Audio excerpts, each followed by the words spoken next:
Le chantier de la Grande Dixence, dans les années 1950, est un des chantiers majeurs du canton du Valais pendant le XXe siècle. L'ensemble du projet, avec les usines et tout, ça a occupé 3500 personnes sur un espace de 15 ans, de 1950 à 1965.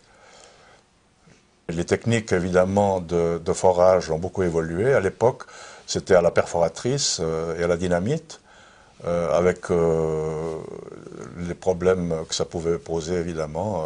C'était un travail assez rude. Et plusieurs communes valaisannes avaient des représentants très qualifiés comme mineurs qui travaillaient dans ces galeries. Alors, on faisait exploser une volée de 1 mètre à 1 mètre 50 avec de la dynamite et on dégageait les matériaux après. Évidemment qu'aujourd'hui, la technique a beaucoup évolué.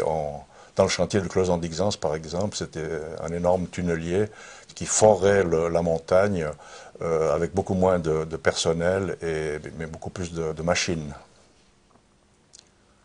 Alors le bétonnage lui-même de ce gigantesque, on peut le dire, mur en béton, qui correspond à un mur autour de la terre de 1 mètre de haut et de 15 cm de large. Alors pour bétonner tout ça, il a fallu déjà amener le ciment par un téléphérique depuis Sion et chercher des matériaux dans le vallon de Prafleury à côté pour fabriquer du béton et le distribuer sur l'ensemble du mur du barrage.